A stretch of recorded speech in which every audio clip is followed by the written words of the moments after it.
Harry. Evening. Mr. Peyton's in there, sir. Thank you, Mary. Good evening, Leslie. You said it was urgent. Yes, I have something to discuss with you. Some information that concerns you. What sort of information? Rather disturbing, I'm afraid. Something about an ex-convict. Fella called Chandler. I assume you know what I refer to? I know about Jack Chandler. Yeah. He was an employee of yours. An employee of ours, one of them. He worked at the mill along with several hundred other people. Yes, the mill does employ a great many people in this town. I dare say it's the economic backbone of the entire community. Wouldn't you agree, Leslie? Yes, yes. I'm always troubled when there are temporary cutbacks and the men are being laid off. I imagine you are too, Leslie. Of course. Then why was this man, this Chandler, hired? When old hands, some of them second and third generation mill workers, were being discharged. Martin, you've never questioned my employment tactics before. I put a man to work on the loading dock. Obviously, in retrospect, it was a mistake. Why should such a petty matter concern you? Obviously, I don't consider it petty. You gave a job to a stranger. I assume you didn't know the man. You gave a job to a stranger when you might have called back an old hand on the job. Most of the men who were laid off were skilled or semi-skilled workers. This was just a common laborer's job. This is a small town, Leslie. I dare say you know most of the men who work in the mill. You grew up with many of them. But if a drifter comes into this town asking for a job, I not only expect you to check his references, I think it was an absolute necessity. Unless, of course, you have some other proof that he can be trusted. He was just a man looking for a job. Any kind of a job. I didn't think a thorough investigation was necessary. Well, that's too bad, Leslie. You see what a blunder of this kind can lead to. Makes me wonder if you're losing your managerial ability. Well, that's ridiculous. What's one thing got to do with the other? Hiring a character like Chandler is very bad business. After I'm gone, I won't be able to check every so-called petty mistake. Perhaps I'd better reconsider my will.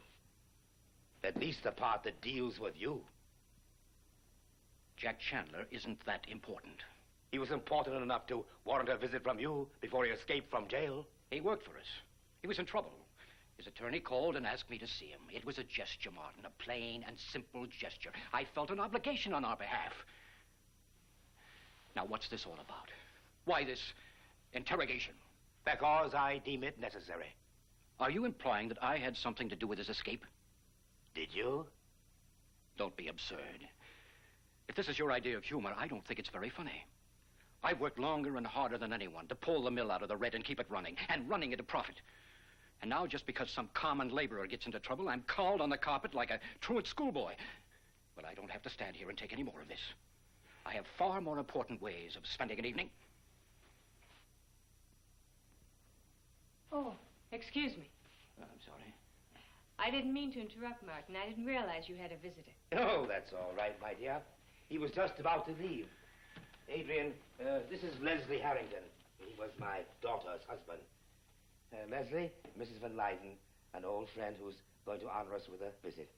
Mr. Harrington. Mrs. Van Leyden, are you staying in Peyton Place long? I really don't know.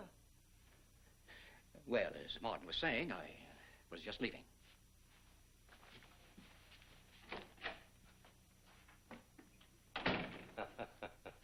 Your timing was perfect.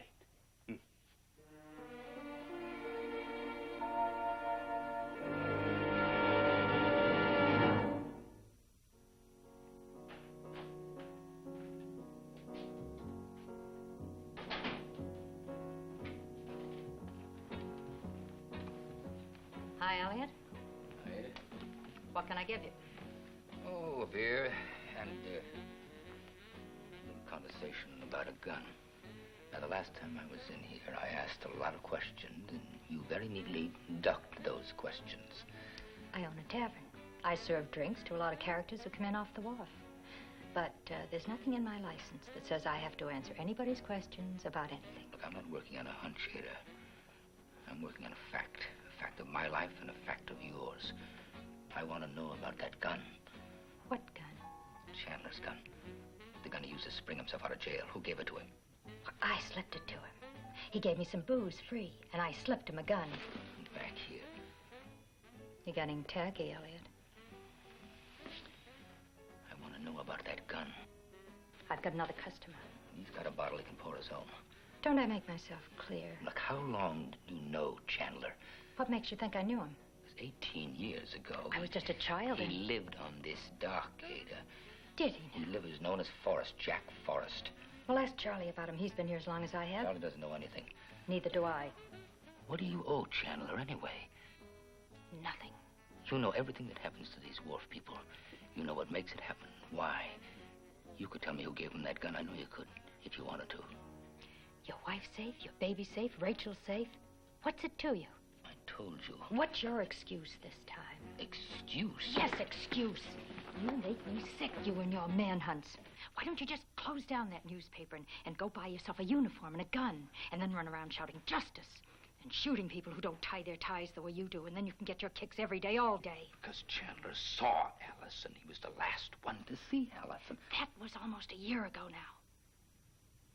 Who are you covering for? Get out of here, Elliot. Get out.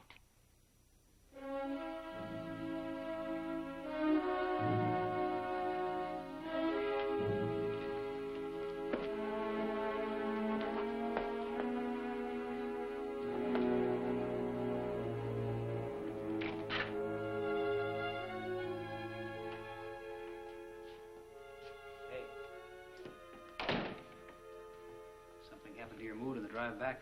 Did it? Well, that old magic isn't working. You hardly touched your food. I wasn't hungry. Maybe it was the place. You weren't hungry the last time we were there. Our honeymoon. Yes, I ordered Chateaubriand. Most expensive thing on the menu. I wanted to impress you. And you know, I don't think either of us touched it. Stephen, why didn't you tell me Adrian went to see you? So that's it. It's been bothering me, yes. Well, you should have said something earlier. It was such a lovely evening, I didn't want to spoil it for us. I didn't say anything about Adrian because I didn't think it was important. But you managed to tell me about everyone else you saw today. You let me talk on and on about my day. Testing me. Testing you. Well, there was no need. She came to my office for some legal advice. And that's what you couldn't tell me. Well, yes. Oh, Stephen, I think I deserve a better answer than that. I'm your wife, your share and share alike partner. Or is this just a one-way operation? Is that what it is? I mean, I run your errands, gather your information for you, even lie if necessary. And then it's perfectly all right for you to keep things from me. Now, I think I have a right to know why she went to you. But I've already told you. Now, believe me, Betty, there's nothing to say. Stephen, if it were just some silly little legal problem, you would have told me. So there's got to be another reason. Are you doing this deliberately? Are you punishing me for the brain report? Is that what it is? Oh, now you know I'm not. Then what is it? You're attracted to her, aren't you? Attracted to her? Now, you've got to be kidding. Adrian is everything I detest in a woman. She has that polished, superior air deliberately calculated to make everybody feel like a peasant. Cool, understated, inbred. Adrian Van Leyden. Do you think I could have any feeling for such a useless person? I mean, it's absurd. It's ridiculous. I used to see that kind of woman in the Peyton house in Boston.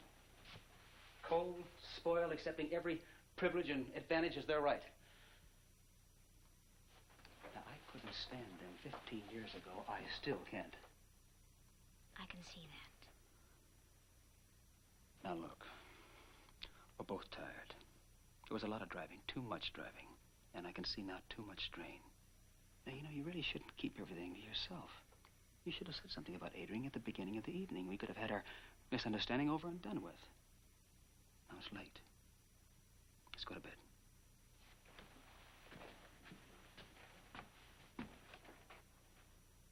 Come on.